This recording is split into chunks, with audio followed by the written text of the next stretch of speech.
Hi, this is Carrie with SonFisher Web Studios. As business owners, we know that being successful is deeply rooted in executing a good plan, and good plans help us avoid costly mistakes. So let's talk about the essentials for planning your website. We'll start with understanding who's going to benefit from your website. Basically, there are two benefactors of a website, and stating the obvious, they are the website owner and the visitor to your website. And we'll need to create a site mission for each of these. When you get down to it, what is your website supposed to do for each visitor? With everything that screams for our attention these days, how is your visitor supposed to remember your website? And if they can't remember your site, how likely are they to return? So let's first help the site visitor remember your site. Step 1, branding. There is so much free information about branding already out on the internet that I won't try to include it here. As a business owner, it would be advantageous for you to learn about and use the general topic of branding. But let me simplify all that branding info into this. Make your fill in the blank memorable, whatever it is that you are offering at your website. The one takeaway that I will offer you is this: spend the money and time up front to have a professional create a set of memorable company graphics. Make sure you get camera ready, high resolution digital images. If you do, you'll have graphics that you'd be happy to use in the years to come.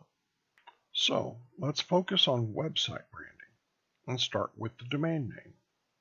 A domain name does not include the www on the front, but every web address contains a domain name. And every domain name includes a top-level domain, the TLD. That's the .com, .org, and .edu part of the web address.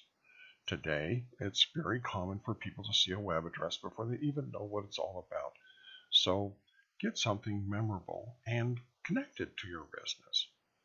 Long can be okay, short is better, but not too short. Continuing with website branding, buy it yourself to make sure you own the domain. The minimum that you can buy is 1 year at a time, and the max is 10 years. We recommend that you buy at least 3 years worth. Put the online research tools to work for you. There's Panaby.com, Domainsbot.com, Whois.com, or DomainTools.com. Use these to see if your domain choice is available. And do your homework on the registrar, the domain registrar that you're thinking of buying your domain from. Read lots of reviews before you buy. So, now you've got a domain name. When you talk about your business, you may hear questions like, do you have a website? Have you got a brochure? What is your email address? Can I have your business card? Guess what all of these should have in common? Your domain name. Put your domain name to work on all printed material. Use an email address from your domain name and put it on your business card with your web address. Step 2, engage the visitors. Now we're still talking about what is your website supposed to do for its visitors. But now we're going to focus on the second part of this. Your website should showcase, demonstrate, inform, or educate your customers. It's got to offer them something. Keep in mind that about 60% of business sites are still not mobile responsive, making their sites difficult or impossible to use from the largest group of visitors today. That's coming from cell phones, mobile phones, and tablets. Use an effective search engine optimization plan. Make sure that your site is easy to find, with content that the visitor finds valuable. Include an effective call to action everywhere you want them to do something. Do not make them read your mind to figure out what you want them to do. Mind reading is just not effective. Now, part of engagement is to make it easy for your visitors to share their experience via social channels. The problem to this is that 80 to 90% of business sites do not have Facebook or Twitter like and share buttons. Worse, some sites have the buttons, but those buttons go to the homepage of Facebook or the homepage of Twitter. Worse still, some go nowhere at all. It's also a good idea to show that you are protecting each visitor's information. If you collect cookie information, show a privacy statement at the bottom of the page. Do you have a merchant account that you're using at your website? The site must be PCI DSS compliant, that is, Payment Card Industry Data Security Standard. Now, this is not simple or easy to do. We recommend that you hire someone and then show that you've done the work to make it secure. Now, have you got the idea that your site builds a relationship yet?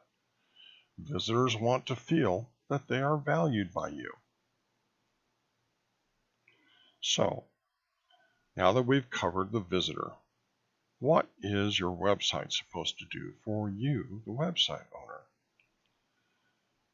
How about making what I'm selling memorable and make it desirable for the visitor to take action? Okay, so here's some more that your website should do for you, the owner.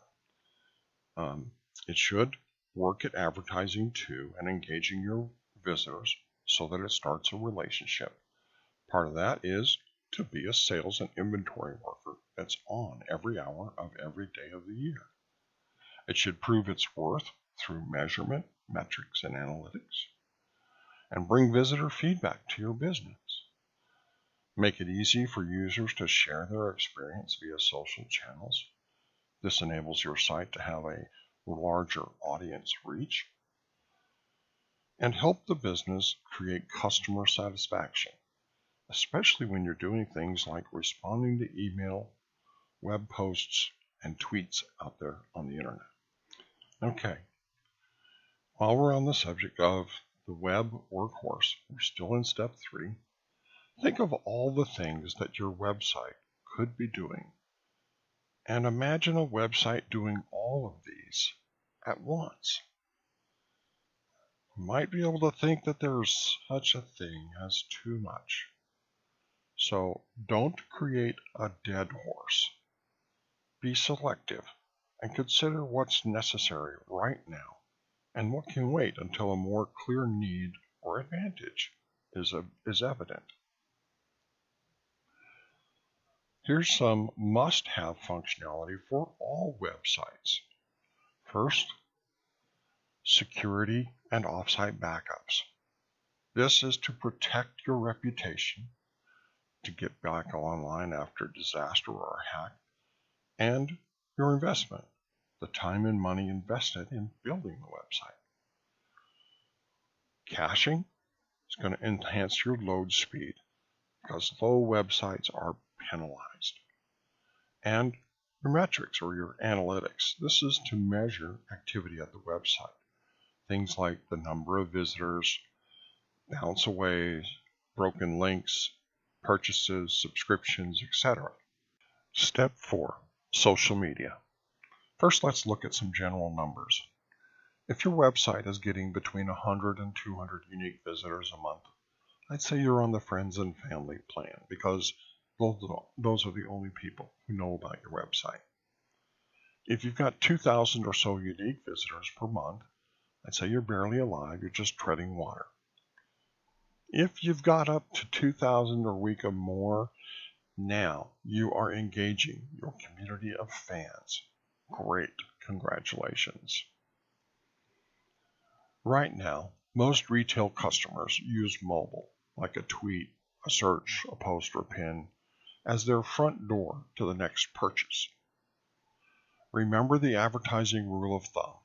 Only 1 to 2% of those that see your advertising efforts will convert. And realize too that a conversion is not a sale. A conversion means that they have responded to your call to action. Great, that's what you want them to do. That's the beginning of a relationship. And how many conversions per week do you need to stay solvent to be a successful business? Are there alternatives to social media? Perhaps networking, trade shows. Consider the return on the investment for whichever direction you go. Is an investment in Facebook, Twitter, Google+, Pinterest, LinkedIn, StumbleUpon, and YouTube too expensive, too complicated, too newfangled? Are you casting the largest net you can? Are you perhaps instead leaving money on the table? Step 5. Count the cost of your plan. Consider these as you begin formalizing your plan. The time and money to register a domain and the cost of hosting your website. The time and money to build a website, whether you do it yourself, you hire someone, or have a consultant come alongside. The time and money to run your site. The security, backup and storage, technical and SEO training and support, marketing and social media training and support. Time and money to monitor and respond to online reviews of your business. Time and money to be ready for when, not if, you get hacked. And your time and the opportunity cost associated with it. Step 6. Hire or not. 44% of small businesses have been cyber attacked at some time in their history. It's an average of $8,669 to recover from. You need someone to help you with all the techie stuff to avoid that kind of a cost. But you probably don't need a full-time IT employee. Consider having someone on call that could become someone you trust. Or consider a web monitoring or maintenance service. Continuing with step 6, finding a web guru to hire or consult. Go a few times to a local meetup for web developers. That's where the gurus are. And listen to them talk. Look for someone that you might be more compatible with. And here's some questions to ask. First, do you build mobile-friendly web designs or responsive web designs? This is a trick question. They should do both together at the same time. Would I be able to add new content like a blog without needing your help? If they answer no, you will wait on that person for every little change. How many websites have you built for money? If the answer is none, stay away. This is an amateur. What websites have you launched recently? And how long ago was that? If the answer is a long time, their skills are going to be a little rusty. Do you maintain site backups on-site or off-site? Off-site is the right answer. Do you build offline, stage online, and then launch? Online is risky and not secure. Stay away from that one. Okay, here's step 7. Going forward. What are your options? You could learn and do your website marketing and social media for yourself. That's going to spend a lot of your time. You could have a loyal employee learn and do it for you. That's risky because they might walk away with that training. You could hire one or more consultants to do your website marketing and social media for you. And yeah, that's going to cost you some money. The last step, the most important step, step 7, plan execution. Write your plan down. if you don't write it down, it's likely you won't do the plan. You won't pull the trigger.